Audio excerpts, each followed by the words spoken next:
Hello everyone, welcome to my channel Hindi tarot deck 222। मैं हूँ पल्लवी। कैसे हैं आप सभी लोग? आई होप आप सभी अच्छे होंगे। सो गाइस, आज मैं आप सभी लोगों के लिए लेकर आई हूँ एक और नई रीडिंग। और आज हमारी इस रीडिंग का टॉपिक है कि आप जिस पर्सन के लिए आज इस रीडिंग तक आए हैं, बेसिकली इस पर्सन का पहले आपको लेकर क्या सोचना था और अब ये आपको लेकर क्या सोच रहे हैं। पहले से मतलब हमारा यहाँ पर ये होगा कि जब आप लोगों के बीच में इस तरह की सिचुएशन बन रही थी कि अब आप लोगों को अलग होना है, या एक ऐसा वक्त, एक ऐसा मोड़ आ रहा था कि जब आप लोग अलग हो रहे थे या ब्रेकअप ऑलरेडी हो गया था, तो उस वक्त में इनके दिल में, इनके मन में आपको लेकर या आप लोगों के बीच में जो भी रिश्ता है उसको लेकर क्या चल रहा था और अब इनका आपको लेकर करंट में क्या सोचना है। आई होप आपको टॉपिक अच्छे से समझ में आ गया होगा। आपको यहाँ पर ये ज़रूर ध्यान रखना होगा कि रीडिंग जो भी होगी वो जनरल, कलेक्टिव और एक टाइमलेस रीडिंग होगी। मैरिड अनमैरिड कोई भी पर्सन ये रीडिंग देख सकता है। ऑल साइन बेस्ड यहाँ पर रीडिंग होगी। जेंडर स्पेसिफिक नहीं होगा, यानी कि लड़का या लड़की कोई भी रीडिंग देख सकता है। तो सबसे पहले हम निकाल रहे हैं कि पहले इनका आपको लेकर या आप लोगों के बीच में जो भी रिश्ता है उसको लेकर ये क्या सोच रहे थे। ठीक है, चूज़ योर बैटल। गाइड कीजिए, क्या सोच रहे थे पर्सन पहले। यूनिवर्स गाइड कीजिए, बताइए। थ्रोट चक्र, पहले इस पर्सन का क्या सोचना था। गाइड कीजिए, गाइड कीजिए, बताइए। पहले व्यूअर्स के पर्सन का क्या सोचना था। रिलीज, गाइड कीजिए, बताइए। ब्रेकअप के बाद व्यूअर्स के पर्सन का क्या सोचना था। यूनिवर्स गाइड कीजिए। ऑब्जर्व एंड ओवरऑल एनर्जी है बैलेंस। ठीक है, तो देखिए सबसे पहले एनर्जीज डिस्कस करेंगे। जो भी एनर्जीज होंगी वो उसी पर्सन की होगी जिनके विषय में आप आज की इस रीडिंग तक आए हैं।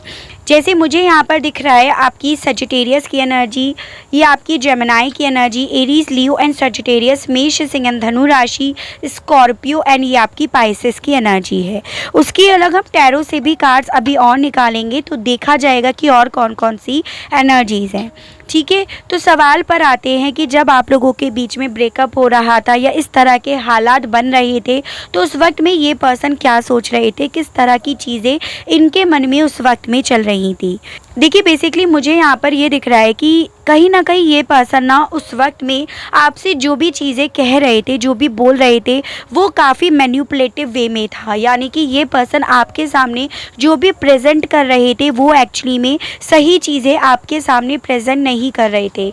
आपको ये यही दिखा रहे थे कि आपके लिए बहुत पॉजिटिव सोच रहे हैं, इस रिश्ते के लिए बहुत पॉजिटिव हैं, बहुत होपफुल हैं और इवन ये इस रिश्ते में कुछ कर गुजरेंगे। लेकिन एक्चुअली में ये जो भी कर रहे थे, इनका जो भी एक्शन था वो काफ़ी मुझे मैन्युपुलेटिव वे में दिखाई दे रहा है।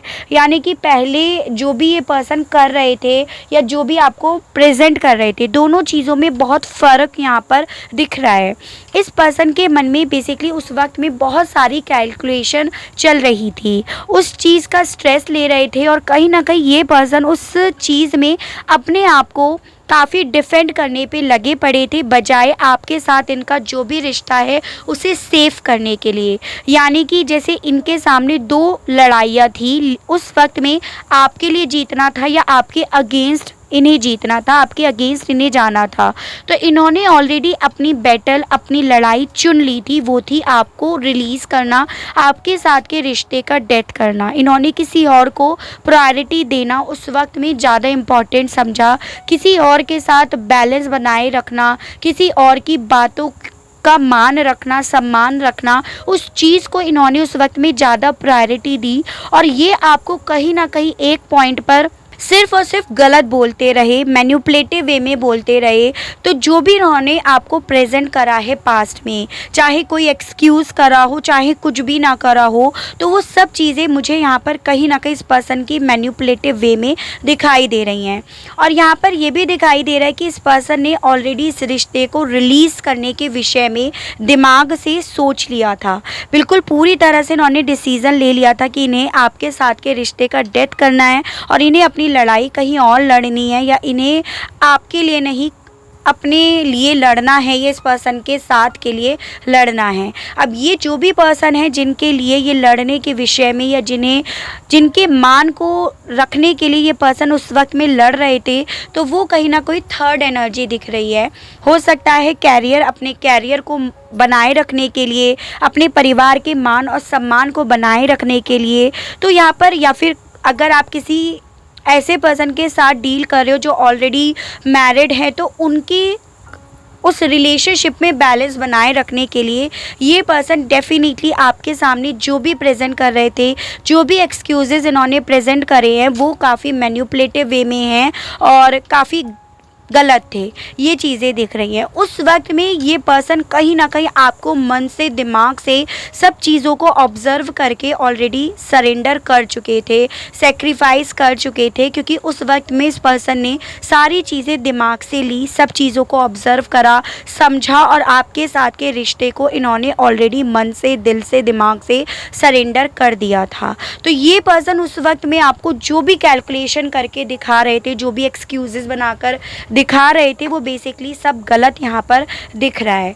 चलिए और देखते हैं कि उस वक्त में इस पर्सन के दिमाग में और किस तरह की कैलकुलेशन चल रही थी या किस तरह के एक्शंस ले रहे थे, किस तरह की आपसे बात कर रहे थे, वो सभी चीज़ें खोलकर देखते हैं। मैनिफेस्ट के मामले में गाइड कीजिए और बताइए, यूनिवर्स गाइड कीजिए, बताइए। 2 of swords and overall energy है 5 ऑफ वॉन्ड्स। तो मैंने आपको यहाँ पर यही बोला था, काफ़ी लोग इन्वॉल्व हैं या थर्ड एनर्जी डेफिनेटली यहाँ पर इन्वॉल्व मुझे दिख रही है।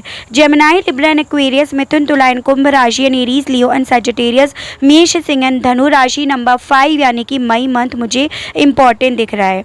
बेसिकली ये पर्सन आपके सामने जो भी बातें प्रेजेंट कर रहे थे, आपसे जो भी बोल रहे थे कि भाई फैमिली वाले नहीं मान रहे हैं, परिवार वाले नहीं मान रहे हैं, या इनके लाइफ में ऑलरेडी बहुत सारे स्ट्रगल्स हैं, बहुत सारे ट्रबल्स हैं, या ये अभी कंफ्यूज्ड हैं, तो ये पर्सन जो भी आपको इस तरह की बातें बोल रहे थे पास्ट में, वो बेसिकली आपको कंफ्यूजन में डालने की वजह से बोल रहे थे या आपको मैनिपुलेटिव वे में बोल रहे थे, क्योंकि ये पर्सन ऑलरेडी दिल से, दिमाग से समझ गए थे कि आपके साथ का जो भी रिश्ता है वो नहीं बन पाएगा, परिवार वालों की वजह से या इनकी लाइफ में जो ट्रबल्स जो भी चल रहा है ना, उनकी वजह से ये आपका साथ नहीं दे पाएंगे। तो ये पर्सन ऑलरेडी खुद से प्रिपेयर हो गए थे और ये आपको जो भी बोल रहे थे वो गलत बोल रहे थे, यहाँ पर ये दिख रहा है। यानी कि जब आप लोगों के बीच में ब्रेकअप हो रहा था, डिस्टेंस हो रही थी, तो उस वक्त में ये पर्सन श्योर थे कि आपको क्या बोल रहे हैं, क्या रिलीज़ कर रहे हैं, लेकिन आपको ये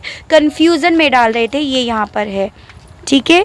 देखिए यहाँ पर आया है 2 of wands and bottom of the deck है 9 ऑफ पेंटिकल्स। तो एरीज, लियो एंड सजिटेरियस, मेष, सिंह एंड धनु राशि and taurus, Virgo and Capricorn, Vrishabh, Kanya and Makar राशि।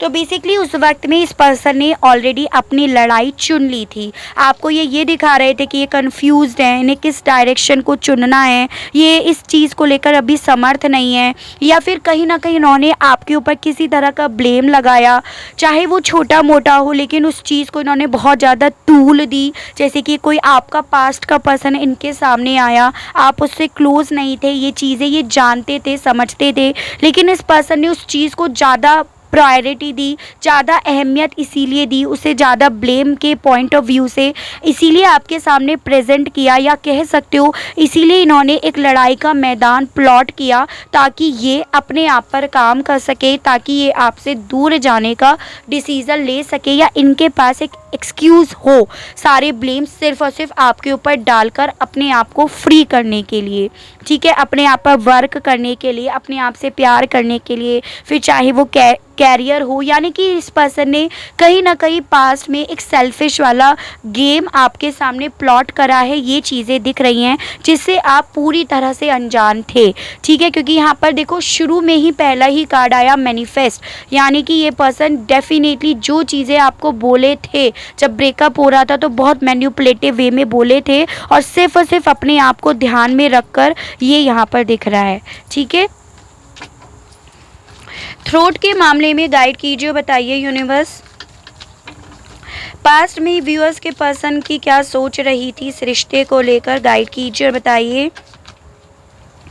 Five of swords and bottom of the deck है सिक्स ऑफ पेंटिकल्स। तो यहाँ पे है जेमिनी, लिब्रा एंड एक्वेरियस, मिथुन, तुला एंड कुंभ राशि and taurus, Virgo and Capricorn, Vrishabh, Kanya and Makar राशि। नंबर 5 यानी कि मई मंथ इंपॉर्टेंट दिख रहा है। हो सकता है वो मंथ मई था जब ये पर्सन आपके लाइफ से गए थे। तो बेसिकली यहाँ पर ये दिख रहा है मुझे कि बहुत ज़्यादा पॉसिबिलिटी दिख रही है। मेजॉरिटी लेवल पे लोगों के केस में दिख रहा है कि जाते वक्त इस पर्सन ने जो भी आपसे बोला काफ़ी गलत बोला, सारे इल्ज़ाम आप पर लगाए, आपका मान सम्मान नहीं करा, आपका रेस्पेक्ट नहीं करा, आपकी आंखों में जो इनके लिए प्यार था, रेस्पेक्ट थी, उसका इन्होंने मान नहीं करा और आपके लिए इन्होंने काफ़ी गलत चीज़ें भी बोली हैं पास्ट में। लेकिन यहाँ पर इन सब चीज़ों की करने की वजह ये थी कि ये पर्सन डीप इनसाइड ये समझ रहे थे कि ये आपको इस रिश्ते में कुछ नहीं दे पाएंगे जो आप चाहते हो या जो आप इनसे डिज़र्व करते हो या जो आप इनसे एक्सपेक्ट करते हो। तो ये पर्सन समझ रहे थे कि इस रिश्ते में इन्हें अपनी साइड से आपको बहुत कुछ देना पड़ेगा, मान सम्मान, रेस्पेक्ट, बैलेंस, तो वो चीज़ें ये आपको नहीं दे पाएंगे। इसीलिए इस पर्सन ने पास्ट में डेफिनेटली जानबूझकर एक ऐसा गेम प्लॉट करा जिसमें इन्होंने आपसे बेवजह लड़ाई करी, आप पर इल्ज़ाम लगाए, आपका दिल तोड़ा और जो भी बोला गलत बोला। तो वो चीज़ें दिख रही हैं। तो यहाँ पर बेसिकली ये दिख रहा है कि ये पर्सन खुद से चीज़ों को समझ रहे थे कि ये आपका और ज़्यादा साथ नहीं दे पाएंगे या जो आप इनसे एक्सपेक्ट करते हो या जो आप इस रिश्ते में डिज़र्व करते हो वो सब चीज़ें आपको नहीं दे पाएंगे। इसीलिए ये पर्सन जानबूझकर वो सब चीज़ें कर रहे थे पास्ट में, ये दिख रहा है यहाँ पे। ठीक है, रिलीज के मामले में गाइड कीजिए और बताइए, यूनिवर्स गाइड कीजिए। 8 of swords and bottom of the deck है पेज ऑफ कप्स। तो ये आया है जेमिनी, लिब्रा एंड एक्वेरियस, मिथुन, तुला एंड कुंभ राशि and Cancer, Pisces and Scorpio, Kark, Meen and Vrishchik राशि। पॉसिबिलिटी है कि आप लोगों के बीच में एज गैप हो, चाहे फिर ये पर्सन आपसे छोटे हो या आप इनसे छोटे ही क्यों ना हो। बेसिकली मुझे यहाँ पर ये दिख रहा है कि आप लोगों के बीच में ना काफ़ी डिफरेंसेस थे, यानी कि आप लोगों के बीच में बैलेंस नहीं था। जैसे कि होता है कि डिफरेंसेस में कि कास्ट आप लोगों की चेंज थी, स्टेटस आप लोगों का चेंज था, एक पर्सन बहुत अच्छी फैमिली से बिलोंग करता था या थी, या एक पर्सन मैरिड है दूसरा अनमैरिड है। तो मुझे यहाँ पर बेसिकली ये दिख रहा है कि आप लोगों के बीच में डिफरेंसेस थे। तो वो चीज़ें इस पर्सन को पता थी कि आप लोगों के बीच में जो भी डिफरेंसेस हैं वो चीज़ें आप दोनों को एक होने नहीं देंगी, वही चीज़ें आप लोगों को अलग करेंगी, वही चीज़ें इन्हें एक वक्त में आपको रिलीज़ करने के लिए फोर्स करेंगी, क्योंकि ये उन डिफरेंसेस की वजह से एक वक्त पे स्टक बनकर रह जाएंगे। ठीक है, चाहे आप मैरिड हो तो बेसिकली आपके नेचर इनकी फैमिली वालों को पसंद नहीं आ रहा है एंड ऑल, तो इन्हें वो डिफरेंसेस दिखाई दे रहे थे। इसी रीज़न की वजह से इस पर्सन ने कभी भी आपको एक मौका ही नहीं दिया, एज एन कि इन्होंने आपको झूठा ईगो अपना दिखाया कि भाई तुमने ऐसे करा, तो आपके ऊपर, क्योंकि ये ब्लेम गेम खेल रहे थे उस वक्त में, तो ये जो भी उस वक्त में गेम प्लॉट कर रहे थे, जो भी बर्ताव कर रहे थे या जो भी आप को अपनी लाइफ में वापस से ना लेकर आने के लिए एफर्ट या एक्शन जो नहीं ले रहे थे, वो इसी रीज़न की वजह से नहीं ले रहे थे, क्योंकि ये समझ रहे थे कि आपके साथ ये स्टक होकर रह जाएंगे और आपको रिलीज़ करने के बाद डेफिनेटली ये अपने आप पर काम कर पाएंगे या उस पर्सन के ऊपर ये फोकस रख पाएंगे जो बेसिकली आप लोगों के बीच में थर्ड एनर्जी है, चाहे वो पर्सन हो, चाहे इनका खुद का वर्क हो, चाहे इनकी खुद की नेचर हो। तो यहाँ पर ये दिख रहा है। तो पास्ट में डेफिनेटली इस पर्सन ने देखो यहाँ पर बहुत स्मार्टली गेम तो खेला है, ये चीज़ें यहाँ पर डेफिनेटली हैं। ऑब्जर्व के मामले में गाइड कीजिए, बताइए। Justice and bottom of the deck है ace of pentacles and overall energy यहाँ पर आई है 4 of cups. Libra, Taurus, Virgo and Capricorn, Vrishabh, Kanya and Makar राशि and Cancer, Pisces and Scorpio, Kark, Meen and Vrishchik राशि। तो देखिए इस पर्सन ने ना सब चीज़ों को नाप तोल कर देखा, जो मैंने आपको स्टार्टिंग में बोला था कि इन्होंने सब चीज़ें नाप तोल कर देखा कि किस में कितना फ़ायदा है, किस में कितना नुकसान है। इसी रीज़न की वजह से इस पर्सन ने, जब आप इन्हें पास्ट में ऑफर ऑफ़र दे रहे थे, कन्विंस करने की कोशिश कर रहे थे, मनाने की, कॉल करने की, टेक्स्ट करने की, एक बार बात करने के लिए आप इनसे मिन्नतें मांग रहे थे, तो ये इग्नोर कर रहे थे क्योंकि उस वक्त में ये पर्सन अपने दिमाग से पूरी कैलकुलेशन कर चुके थे। और आप जो कोशिश भी कर रहे थे ना, वो चीज़ें इनके सर में दर्द पैदा कर रही थी, इन्हें इरिटेट कर रही थी, इन्हें परेशान कर रही थी। और इसी रीज़न की वजह से इस पर्सन ने सब कैलकुलेशन करके, सब नाप तोल करके अपना फोकस जो है कहीं और लगाया। इन्होंने अपने पेंटिकल्स पर, अपनी ग्रोथ पर, या जहां इन्हें पैसा ज़्यादा मिल रहा था वहां पर इन्होंने ज़्यादा फोकस लगाया है। ये चीज़ें हैं। तो पास्ट में डेफिनेटली देखो इस पर्सन ने आपके साथ कुछ अच्छा नहीं करा है, ये मुझे दिख रहा है। तो अगर आपसे इतनी रीडिंग रिलेट करती है तो अब ये देखते हैं कि करंट में क्या ये अभी भी ऐसा ही सोचते हैं, या अब इनका नेचर आपको लेकर या इनकी सोच आपको लेकर, आपके साथ को लेकर बदली है। ये चीज़ें देखते हैं। ठीक है, गाइड कीजिए universe, please divine, please archangels, please holy angels, please spirit guide, मुझे गाइड कीजिए, बताइए व्यूअर्स के पर्सन का अब क्या सोचना है व्यूअर्स को लेकर। यूनिवर्स गाइड कीजिए और बताइए। तो देखिए, love begins, financial and material changes, बहुत सारे आ गए। शेडो, थ्रोट चक्रा फिर से आया है।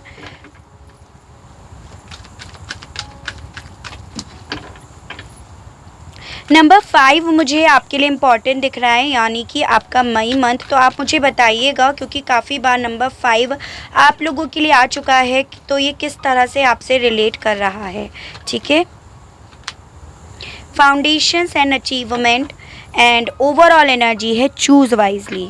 वेरी गुड भाई। देखो एनर्जीज़ ओवरऑल सभी आ गई हैं, तो एनर्जीज़ अब डिस्कस नहीं करेंगे। तो देखिए यहाँ पर क्या आई है, ओवरऑल एनर्जी चूज़ वाइजली, यानी कि पास्ट में जो इस पर्सन ने दिमाग लगाया, जो इन्होंने कैलकुलेशन करी, जिसको इन्होंने प्रायोरिटी दी, उसी डिसीज़न पर आज की डेट में इस पर्सन को अपना डार्क साइड, अपना गलत रूप, अपना गलत बर्ताव जो आपके साथ इन्होंने करा है वो चीज़ें दिखाता है। जिस ऑप्शन के साथ ये बढ़े, जिस सोच के साथ ये बढ़े कि आगे चलकर बहुत कुछ मिलने वाला है भाई, पांचों उंगलियां घी में होंगी, पैसा ही पैसा होगा, मटेरियल चीज़ें होंगी, वो सब चीज़ें कहीं ना कहीं आज की डेट में इस पर्सन को, करंट में इस पर्सन को इनका डार्क साइड दिखा रही हैं, जिसे हम क्लैरिफाई करेंगे कि भाई ऐसा क्या राज है इसके पीछे। ठीक है, यानी कि जो डिसीज़न लिया आपको छोड़ने का, उस डिसीज़न पर डेफिनेटली इस पर्सन को अपना डार्क साइड दिखाई दे रहा है। उस डिसीज़न पे इन्हें डार्क साइड भी दिखाई दे रहा है, और साथ में आपके साथ जो भी गलत बर्ताव करा है वो भी दिखाई दे रहा है। ठीक है, और यहाँ पर ये भी दिख रहा है कि वही चीज़ें, वो डार्क साइड, वही गलत बर्ताव इन्हें कहीं ना कहीं आपके साथ नई शुरुआत करने की दिल में डीप इनसाइड एक होप भी जगा रहा है कि क्या इन्हें अब आपके साथ एक ब्रांड न्यू बिगनिंग करनी चाहिए। क्या आपके साथ जो भी इनका रिश्ता था पास्ट में, जिसे इन्होंने बहुत ज़्यादा जंजीरें समझकर छोड़ दिया था, क्या अब इन्हें इस रिश्ते में नींव रखनी चाहिए या नहीं रखनी चाहिए, इसे अचीव करने के लिए कुछ करना चाहिए या नहीं चाहिए। तो वो चीज़ें अब करंट में इनके साथ चलती हैं।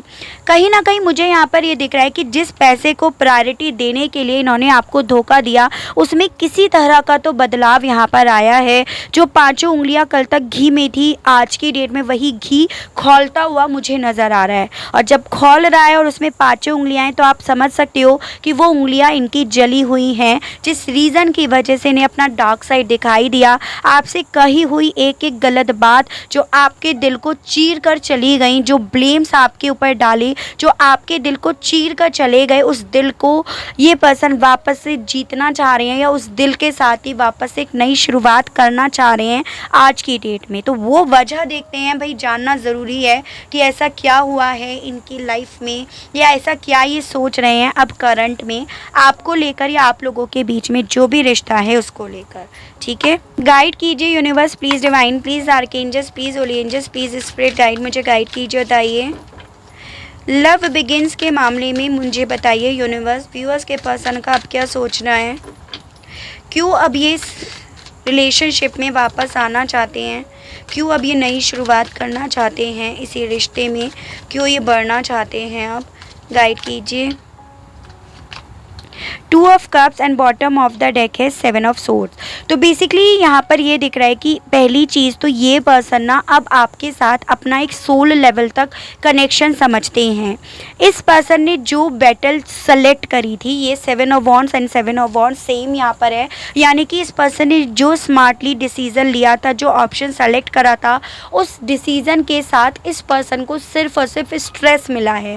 उस डिसीज़न के साथ सिर्फ और सिर्फ इस पर्सन को लड़ाइयाँ मिली हैं, अपने आप को डिफेंड करना ही इन्हें सिर्फ मिला है, या वो डिसीज़न कहीं ना कहीं इस पर्सन के लिए सिर्फ एक क्वेश्चन बनकर रह गया है, उसका सवाल इन्हें उस डिसीज़न पर नहीं मिला है।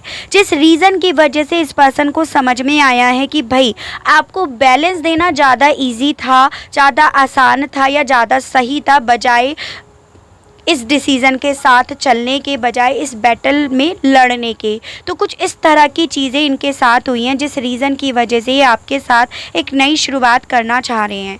नंबर 7 मुझे आपके लिए बेहद इम्पॉर्टेंट दिख रहा है, यानी कि जुलाई मंथ। तो हो सकता है आपका रिश्ता 7 साल का था, या जुलाई मंथ में कुछ मेजर आप लोगों की लाइफ में हुआ है, या फिर 7 मंथ से आप लोगों के बीच में सेपरेशन या दूरियां चल रही हैं। तो इस तरह से आपको ये नंबर या ये मंथ लेकर चल रहे हैं। फाइनेंशियल एंड मटेरियल चेंजेस के मामले में बताइए यूनिवर्स, ऐसा क्या हुआ है इस पर्सन के लाइफ में, गाइड कीजिए, बताइए। 5 of pentacles and 9 of pentacles नहले पर दहला हुआ है इस पर्सन की लाइफ में, यानी कि जिस इंसान ने कभी इस पैसे के लिए आपको छोड़ा था और किसी और को इन्होंने प्रायोरिटी दी थी, यानी कि ये देखिए सेम ही कार्ड्स हैं, ऐसा ही इस इंसान की लाइफ में कोई ऐसा पर्सन आया या आई जिसने इन्हें उसी पैसे के लिए धोखा दिया, जिसने इन्हें उसी पैसे के लिए इनका यूज़ करा, इनका इस्तेमाल करा और इन्हें बीच मझधार पर, बीच रास्ते पर छोड़ दिया है। और इसी रीज़न की वजह से इस पर्सन को पैसे की किसी तरह की किल्लत हुई है, किसी तरह का बदलाव इनकी लाइफ में आया है, जो इन्हें इस तरह से गार्ड करने के लिए मजबूर कर रहा है, अपने आप को डिफेंड करने के लिए या अपने लिए हुए डिसीज़न पर क्वेश्चन मार्क लगाने के लिए इन्हें मजबूर कर रहा है। तो मैंने आपको यही बोला था। तो जो आप लोगों के केस में थर्ड एनर्जी है, या तो इन्हें कैरियर में किसी तरह की मार पड़ी है, या फिर जिसके साथ ये गए थे वो बहुत सेल्फिश है, यानी कि कैरियर में इनके बॉस ने, इनके बड़े जो भी प्रमोट हुए हुए बंदे हैं या बंदी हैं, उन्होंने इनके साथ किसी तरह का गबन करा है, चीट करा है, या फिर जिनके साथ ये गए थे उन्होंने सेल्फिशली बिहेव करा है, जिस रीज़न की वजह से ये पर्सन ऐसी हालत में है, पूरी तरह से खाली, पूरी तरह से परेशान एनर्जी में है। जो मैंने बोला, जो 5 उंगलियां अपनी घी में भरने गए थे, वो 5 उंगलियां इनकी पूरी तरह से जल गई हैं। तो वही चीज़ है। नंबर 5 आपके लिए इम्पॉर्टेंट है यहाँ पर, ठीक है, यानी कि मई मंथ। हो सकता है काफ़ी लोगों का रिश्ता 5 साल का था और 5 महीने से आप लोग नो कांटेक्ट की सिचुएशन में हैं। तो अब बेसिकली ये आपको लेकर ये सोचते हैं कि जो इन्होंने आपके साथ करा, अपने आप को ज़्यादा प्रायोरिटी देने के लिए आप पर ब्लेम्स लगाए, या आप से अपने आप को डिफेंड कर लिया, अपने आप को गार्ड कर लिया, वही सेम अब इनके साथ हो रहा है। तो ऐसा अब इस पर्सन का सोचना है। जो मैंने आपको बताया कि इन्हें अपना डार्क साइड अब दिखाई दे रहा है, तो वही चीज़ें हैं। इन्हें अपनी परछाइयाँ दिख रही हैं, उस परछाई में इन्हें इनकी करनी दिख रही है, यहाँ पर ये है, ठीक है। अब करंट में शेडो के मामले में गाइड कीजिए, बताइए अब इस पर्सन का क्या सोचना है। The tower and bottom of the deck है 4 ऑफ वॉन्ड्स। तो बेसिकली इस पर्सन को ये चीज़ें समझ में आ गई हैं कि जैसे इस पर्सन ने आपका जो भी सपना था इनके साथ रहने का, इनसे प्यार लेने का, यानी कि अगर आप इनसे शादी करना चाहते थे, सेम ही एनर्जी है, अगर आप इनसे शादी करना चाहते थे तो वो सपना जैसे इन्होंने बिखेर दिया आपका, या फिर अगर आप ऑलरेडी मैरिड थे तो बस आप इनसे प्यार, इनका सपोर्ट, एक बैलेंस चाह रहे थे, वो सपना इन्होंने जो चूर चूर कर दिया, वो चीज़ें इन्हें दिख रही हैं। यानी कि अब इस पर्सन को ये चीज़ों का एहसास हो रहा है कि किसी के सपने को तोड़ने के बाद उस इंसान की क्या हालत होती है, वो इंसान टूट कर रह जाता है या रह जाती है, क्योंकि अब इनका सपना टूट रहा है। तो इस पर्सन को अब अपना वो डार्क साइड दिख रहा है, वो सच्चाइयाँ दिख रही हैं जो कभी एक वक्त में इन्होंने आपके सपने को तोड़कर करी थी। आपका डेफिनेटली इनसे बस एक ही छोटा सा सपना था कि बस एक रिश्ते में क्या चाहिए, प्यार चाहिए, सपोर्ट चाहिए, कमिटमेंट चाहिए, बैलेंस चाहिए, बस आपको ये चाहिए था। इन्होंने उस सपने को तार तार कर दिया और अब इनके सपने को किसी और ने तार तार कर दिया। इसी रीज़न की वजह से इस पर्सन को अपना डार्क साइड दिखाई दे रहा है। यहाँ पर ये चीज़ें हैं, तो इनके लाइफ में डेफिनेटली एक टावर मूवमेंट चल रहा है जो आना बहुत ज़्यादा ज़रूरी था इस पर्सन को इनकी औकात दिखाने के लिए। थ्रोट चक्रा के मामले में अब इस पर्सन का क्या सोचना है, गाइड कीजिए। The empress and bottom of the deck है 10 ऑफ कप्स। तो बेसिकली अब इस पर्सन को ये चीज़ें समझ में आ रही हैं कि मुंह से कही हुई बातें कभी भी वापस से लेकर नहीं आई जा सकती। यानी कि जो जो इन्होंने मुंह से बोला, आपको जो भी गलत बोला, वो चीज़ों का पछतावा, उन चीज़ों का रिग्रेट इस पर्सन को इस कदर हो रहा है कि इन्हें समझ में आ रहा है कि ज़िंदगी में कुछ हो या ना हो, लेकिन एक परिवार से रिलेटेड सपने ज़रूर होने चाहिए। इस पर्सन को समझ में आ रहा है कि आप इनकी लाइफ में क्या लेकर आ सकते थे, आप इनकी लाइफ को, इनके घर को कितना ब्यूटीफुल बना सकते थे। आपका साथ होता वही अपने आप में सफिशिएंट होता। तो उन चीज़ों का एहसास इस पर्सन को हो रहा है। यानी कि अब ये पर्सन ये सोच रहे हैं कहीं ना कहीं डीप इनसाइड, जैसे जैसे इन्हें आपके लिए अट्रैक्शन फील होता है वैसे वैसे इन्हें ये लगता है कि कैसे ये अपनी कही हुई बातें या जो इन्होंने कैलकुलेशन लगाई थी वो वापस से सही कर सकते हैं। तो अपनी कही हुई बातों पर ही अब इस पर्सन को काफ़ी रिग्रेट होता है। ये चीज़ें करंट में हैं। The hermit and wheel of Fortune and overall energy है नाइट ऑफ पेंटिकल्स। जितना ज़्यादा डेप्थ में जाने की, कैलकुलेशन करने की अब कोशिश करते हैं, क्योंकि कैलकुलेशन करने की आदत तो भाई इस इंसान की नहीं जाने वाली है, ठीक है। तो जितनी ज़्यादा ये कैलकुलेशन करते हैं उतने ज़्यादा दिमाग में एक बात ज़रूर चलती है लौट फिर कर, भाई गलत कर दिया, गलत फैसला ले लिया, गलत रास्ते पे चल दिए, गलत लोगों की बातों में आ गए। तो वो चीज़ें इन्हें अकेला करती हैं, अकेला रहने के लिए मजबूर करती हैं, अपने आप में रहने के लिए फोर्स करती हैं। इस पर्सन को यहाँ पर ये चीज़ों का एहसास होता है कि कहीं ना कहीं समय ने इन्हें इनकी चोट दी है, ठीक है। इसी कर्मा ने इन्हें इनकी चोट दी है, वो चीज़ों का एहसास इन्हें होता है। अगेन देखिए, जिसकी नींव इन्होंने हिलाई तो इनकी नींव कैसे स्ट्रॉन्ग बनी रहती है, ये उस चीज़ पर अपना घर, अपना महल कैसे बना पाते। तो वो चीज़ें अब इनके मन में बहुत ज़्यादा चलती हैं। उस तरह का सेल्फ रियलाइजेशन अब करंट में इनके मन में, इनके दिल में बहुत चलता है। तो बेसिकली देखो अब इनके मन में क्या हो रहा है, जो इन्होंने गलत करा है ना, गलत डेफिनेटली करा है, ठीक है। भले आप इनके साथ प्यार में थे लेकिन ये पूरी तरह से प्रैक्टिकल थे उस वक्त में, लेकिन अब इन्हें ये चीज़ें समझ में आ रही हैं उसी प्रैक्टिकल तरीके से कि इन्होंने गलत करा और वही इनके कर्मों में, इनकी कार्मिक साइकिल में, उनके खाते में लिख दी गई हैं, जो अब इन्हें रिवर्स में दी जा रही हैं, वो भी सूत समेत, ठीक है। तो वो चीज़ें अब इनके मन में करंट में चलती हैं। तो आप देख सकते हो कितना फ़र्क पड़ गया है इस पर्सन की फीलिंग्स के ऊपर, इनकी सोच के ऊपर। जैसे कहते हैं ना कि ऐसा नहीं है कि आपके साथ गलत करने वाले को कभी एहसास नहीं होगा उन चीज़ों का कि इन्होंने आपके साथ कितना गलत कर दिया। उन चीज़ों का एहसास तभी होता है जब इंसान की लाइफ में वही टावर मूवमेंट आता है जो दूसरे की लाइफ में वो छोड़कर आगे बढ़ता है या बढ़ती है। तो वही चीज़ इनके साथ हुई है, ठीक है। तो ये थी मेरी रीडिंग। आई होप आपको रीडिंग के माध्यम से क्लियरिटी मिली हो, कनेक्ट कर पाए हो आप अपने आप को इस रीडिंग से। अगर आपको क्लियरिटी मिलती है, कनेक्ट कर पाते हैं, पसंद आती है तो बताइएगा ज़रूर, और चैनल को लाइक, शेयर एंड सब्सक्राइब ज़रूर से कीजिएगा ताकि आप लोगों के लिए इसी तरह से नई नई रीडिंग्स, नए नए टॉपिक्स मैं लेकर आ सकूं और हम लोगों का साथ, हम लोगों का प्यार यूं ही बना रहे। आज के लिए बस इतना ही। Okay, bye bye.